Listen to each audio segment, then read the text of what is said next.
Similarly S T parallel M N थे। Hmm sir starting से concentration है ना, हम्म।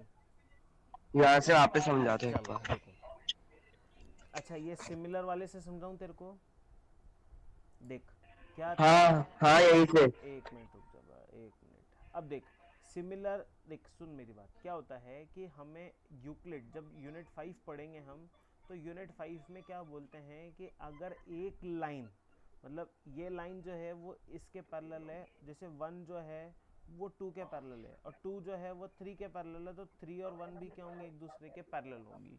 ये एक रूल होता है, आई मेरी बात समझ में? ठीक है, तो इसी तरह से कि हमें क्या बोला गया है कि पी क्यू जो है वो अगर पैरेलल है किसके, एस टी के, और पी क्यू जो है वो अगर पैरेलल है किसके, एम एन के, तो एस टी जो होगी वो भी पैरेलल होगी किसके, एम एन के। ठीक है, हाँ या ना? Yes sir. तो ये स्टेटमेंट हमें समझना पड़ेगा। तो यहीं से मेरे पास आया कि एस टी जो है वो एम एन के पैरेलल है। अगर एस टी एम एन के पैरेलल है तो हमने देख यहाँ क्या किया था कि ये 110 डिग्री जो है वो 70 डिग्री, दोनों मिला के 180 डिग्री आ रहे थे, क्योंकि ये क्या है, कॉन्जिक्यूटिव एंगल का पेयर बना रहे हैं। इसी तरह से ये 130 डिग्री और इसी तरह से ये वाला जो एंगल है, दोनों मिलकर के क्या बनाएंगे, 180 डिग्री का सम बनाएंगे। तो ये कितना हो जाएगा, 50 डिग्री हो जाएगा, हो जाएगा 50। 50 डिग्री, है ना? हाँ सर। तो हमारा एक एंगल एम आर क्यू ये 70 डिग्री आ गया, ये हमने यहाँ पे फाइंड आउट कर लिया। ये हमारा 50 डिग्री आ गया, ये हमने और एक हमारा 60 आ यहाँ गया। पे फाइंड आउट कर लिया। तो अब हमें क्या निकालना था, ये वाला निकालना था, क्योंकि हमसे पूछा था क्या, क्यू आर एस। और क्यू आर एस कहाँ से बनता है, एक तो क्यू पॉइंट, एक आर पॉइंट और एक एस पॉइंट। और एक तो क्यू आर एस में जो एंगल बन रहा है वो हमने निकालना है, तो यही एंगल था। ठीक है, तो कैसे हाँ निकालेंगे, सर। तीनों एंगल का सम, जैसे एम एन जो है एक स्ट्रेट लाइन है, तो तीनों एंगल का सम कितना होगा, 180 डिग्री। वन। ठीक है ना? तो 70 और 50 तो हमें पता था, तो हमने इन दोनों को ऐड करके 180 में से माइनस कर दिया, तो 60 आ गया। ये देख, 70 हमें पता था, 50 हमें पता था, और क्यू आर एस में ऐड करके हमने 180 में से माइनस कर दिया, तो 60 डिग्री मेरा आंसर आ गया। और मुझे क्या चाहिए था, मेरे को तो आंसर ही तो चाहिए था 60 डिग्री। क्लियर है, हाँ है ना?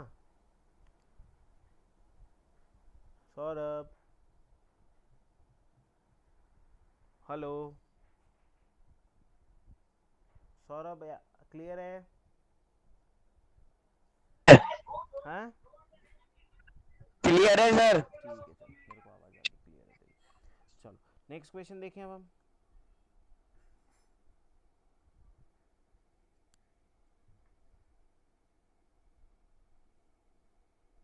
हम्म, अब देखो, अब हमारे पास नेक्स्ट क्वेश्चन है, फिफ्थ क्वेश्चन।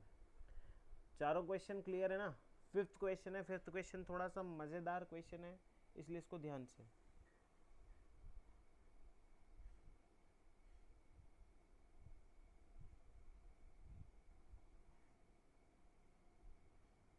चलो फिफ्थ क्वेश्चन देखो। फिफ्थ क्वेश्चन क्या कहता है हमें, क्वेश्चन नंबर 5।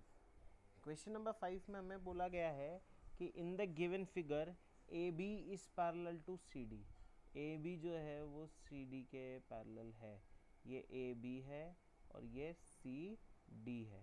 तो ए बी जो है वो पैरेलल है किसके, सी डी के पैरेलल है, और यहाँ से एक लाइन दी हुई है, ये लाइन, ये पी पॉइंट, ठीक है, ये क्यू पॉइंट, ये आर पॉइंट, ये दे रखा हमें 127 डिग्री, ये ये हमें दे रखा है 50 डिग्री, ये हमें दे रखा है y डिग्री, और ये दे रखा हमें x डिग्री। और हमें बोला गया है, देख क्या क्या गिवन दिया हुआ है हमें। अच्छा मेरी बात को सुनो, हमेशा मैं बोल रहा हूँ कि गिवन पूरा लिखो। A B is parallel to C D, ये हमें गिवन दिया हुआ है, और एंगल ए पी क्यू जो है वो कितना है, 50 डिग्री है, और एंगल पी आर डी जो है वो कितना है, 127 डिग्री है। ये तीन चीज़ें दी गई है, ठीक है। टू फाइंड, हमें क्या फाइंड आउट करना है, एक्स एंड वाई, एक्स की वैल्यू और वाई की वैल्यू फाइंड आउट करनी है। तो इसका सॉल्यूशन देखो। अच्छा कंस्ट्रक्शन हम वहाँ करते हैं जहाँ हमें लगता है कि यहाँ रिक्वायरमेंट है। अब हमें यहाँ नहीं लग रहा कि यहाँ रिक्वायरमेंट नहीं है, तो हम कंस्ट्रक्शन नहीं करेंगे।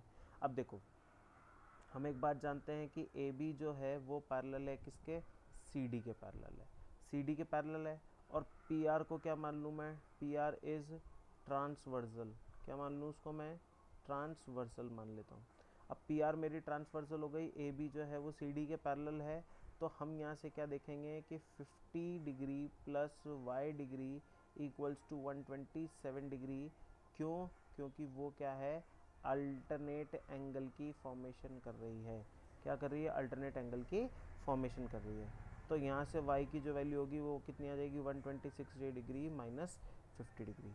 ठीक है, तो अब इसको आगे सॉल्व करते हैं, तो y की वैल्यू कितनी हो जाएगी, 77 डिग्री। ये हमारे पास आ गया y। ठीक है, आ गया y हमारे पास, हाँ या ना? Hello, reply, any doubt? Understood sir, sir आ गया। आ गया? सर सॉल्यूशन एक और बार समझाओ। देख मेरी बात सुन, अभी तो मैंने पूरा सॉल्व नहीं किया है यार, सुन मेरी बात, मैं इसको पूरा दोबारा समझा दूंगा, पहले इसको मैं पूरा क्लियर कर देता हूँ। ठीक है, अब इसी तरह से सिमिलरली देखना, यहाँ तक जिसको समझ में आ गया वो आगे देखो। सौरभ मैं तेरे को दोबारा समझा रहा हूँ, ए बी जो है वो पैरेलल है किसके, सी डी के पैरेलल है। अब हमने ट्रांसवर्सल चेंज कर दिया, ट्रांसवर्सल हमने क्या ले लिया, मैंने पी क्यू को ट्रांसवर्सल ले लिया, ट्रांसवर्सल ले लिया पी क्यू को। ठीक है, तो पी क्यू को ट्रांसवर्सल लिया तो एक्स की वैल्यू कितनी आ गई, 50 डिग्री आ गई। आ गई बात समझ में? क्यों आया? वही दोबारा अल्टरनेट एंगल, क्या हुआ वो, अल्टरनेट एंगल दोबारा। ठीक है, तो वाई एक्स की वैल्यू कितनी आ गई, 50 डिग्री आ गई। तो हमें दो ही चीज़ें फाइंड आउट करनी थी, एक तो एक्स और एक वाई फाइंड आउट करना था। आ गया? अब इसको सौरभ दोबारा समझना, ठीक है, और जिसको नहीं समझ में आया वो भी दोबारा समझना, जिसको समझ में आ गया वो दोबारा समझ लेना। हमें गिवन क्या दिया हुआ है, हमें ए बी जो है वो सी डी के पैरेलल दिया हुआ है, और ए पी क्यू जो है वो 50 डिग्री दिया हुआ है, और पी आर डी जो है वो 127 डिग्री दिया हुआ है। अब मुझे पता है कि ये वाला जो एंगल है वो इस वाला एंगल के इक्वल है, क्योंकि ये क्या बना रहा है, जेड की फॉर्मेशन कर रहा है, तो अल्टरनेट एंगल हो गया ना। तो अल्टरनेट की वजह से मैंने इन दोनों का जो सम है वो इसके इक्वल कर दिया, तो मेरे को y 127 में से 50 डिग्री माइनस करने पे y की जो वैल्यू है वो कितनी डिग्री आ जाएगी, 77 डिग्री आ जाएगी। इसी तरीके से जब मैं देखता हूँ कि ये जो ए बी है ये किसके साथ, इसके साथ x के साथ भी क्या बना रही है, लाइन पैरेलल, लेकिन बस ट्रांसवर्सल क्या हो गई, चेंज हो गई। यहाँ पे हमारा पी क्यू ट्रांसवर्सल था और यहाँ पे हमारा पी आर ट्रांसवर्सल है, तो उसकी वजह से हमारे जो x की वैल्यू है वो कितनी आ गई, 50 डिग्री आ गई। आई बात समझ में? क्लियर है? कोई डाउट है यहाँ तक? नहीं सर, कोई डाउट आगे नहीं है ना? समझाओ, आगे समझाओ। आगे समझ में? चलो, तो अब बस इसके आगे हम जो 6th क्वेश्चन है वो तुम्हारे हिसाब से करो, उसके लिए मैं थोड़ा हिंट दे देता हूँ तुम्हें, ठीक है, क्योंकि उसमें प्रूफ करना है। अब क्वेश्चन नंबर 6 को देखो। क्वेश्चन नंबर 6 क्या हुआ है कि दो प्लेन मिरर रखे गए हैं, और दो प्लेन मिरर करके एक रे यूं गई है, एक रे यूं गई है, और एक रे यूं गई है। तो हमें ये बताना है कि ये जो इंसिडेंट रे है और ये जो लास्ट में रिफ्लेक्टेड रे हैं, ये दोनों एक दूसरे के पैरेलल है या नहीं। तो हमें क्या करना है, यहाँ से एक मिरर बना दिया और यहाँ से एक मतलब लाइन बना दी, ये दो लाइंस बनानी है, ठीक है। अच्छा, एक रूल होता है एंगल ऑफ रिफ्लेक्शन का, वो यहाँ यूज़ में होगा। वो रूल ये कहता है कि एंगल ऑफ इंसिडेंट जो होता है वो एंगल ऑफ रिफ्लेक्शन के इक्वल होता है। तो ये जो एंगल आई है ये एंगल आर के इक्वल होगा, और ये जो एंगल आई है ये एंगल आर के इक्वल होगा। तो ये वाला जो एंगल है इसके इक्वल है, और ये वाला जो एंगल है वो इसके इक्वल है। ये हमें सिर्फ गिवन है, बाकी क्वेश्चन को अच्छे से गो थ्रू करना और क्वेश्चन नंबर 6 को करने का ट्राई करना। नहीं आता है तो मैं तुम्हें समझा दूंगा। क्लियर है मेरी बात यहाँ तक?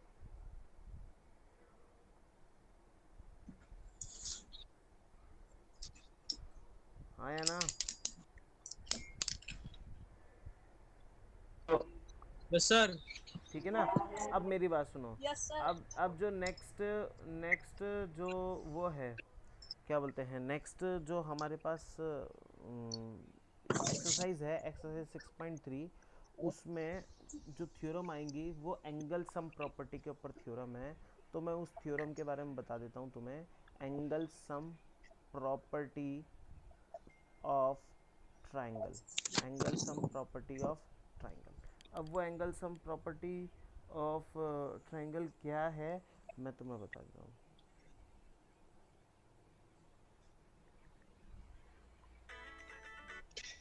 ठीक है, अब वो एंगल सम प्रॉपर्टी क्या कहती है देखना, कि एक ट्राइंगल है, उस ट्राइंगल में आने वाले सभी एंगल्स का सम जो होता है वो 180 डिग्री होता है, ऐसा हमें बताना है। कि ये ए मान लो, इसको बी मान लो और इसको सी मान लो। तो हमें क्या गिवन दिया गया है, हमें गिवन दिया गया है कि in triangle A B C, ये ए, ये बी, ये सी, इस ट्राइंगल के अंदर जो है, मतलब ए बी सी ट्राइंगल जो है, इस ए बी सी ट्राइंगल है, और इसके अंदर एंगल्स जो हैं, angles are A B and सी।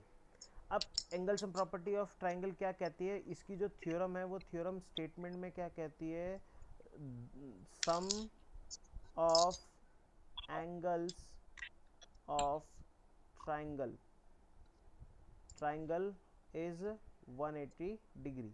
तो ये तो हमें पता है, लेकिन कैसे हुआ, तो हमें यही प्रूफ करना है कि a प्लस बी प्लस सी की वैल्यू कितनी है, 180 डिग्री। देखो बेटा, मैथ्स एक ऐसी चीज़ है, स्पेशली ज्योमेट्री एक ऐसी चीज़ है जो हर चीज़ का प्रूफ मांगती है, जिसमें हर चीज़ का प्रूफ है। ठीक है, लेकिन कुछ स्टेटमेंट ऐसे होते हैं जो उनको यूनिवर्सल बोला गया है। तो चैप्टर नंबर 5 के अंदर तुम एक्सियोम्स और पोस्टुलेट्स नाम की दो चीज़ें हैं, उन एक्सियोम्स और पोस्टुलेट्स को पढ़ो, और उसमें मतलब जो चीज़ें हैं उनको अगर तुम ध्यान से देखोगे, हालांकि वो पेपर के पॉइंट ऑफ व्यू से देखा जाए तो वो बिल्कुल बेकार चीज़ है। बेकार से इन द सेंस कि उसमें से क्वेश्चन बैठता है, एक आधे क्वेश्चन बैठता है, बट जो ज्योमेट्री के पॉइंट ऑफ व्यू से देखा जाए तो that is very important for us.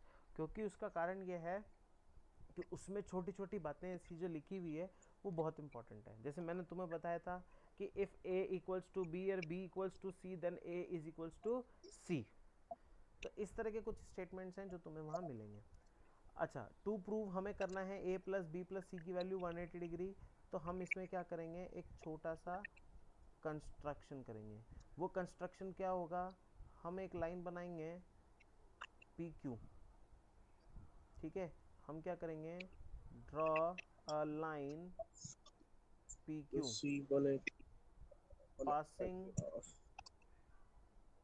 Passing through B C, passing through A, sorry, passing through A, passing through A and parallel to BC।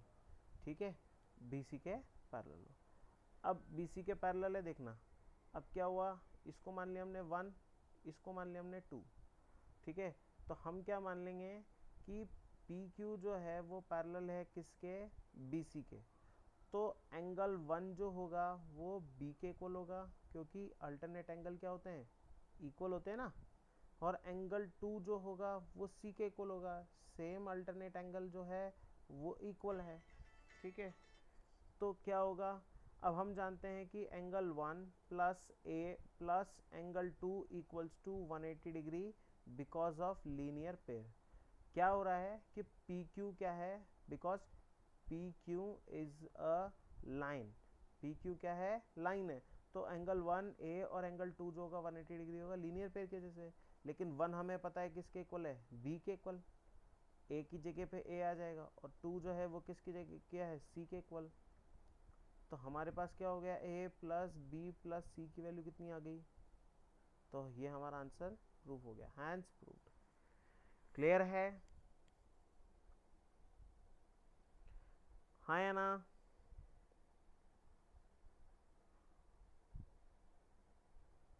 Yes बोलो मेरे बालकों,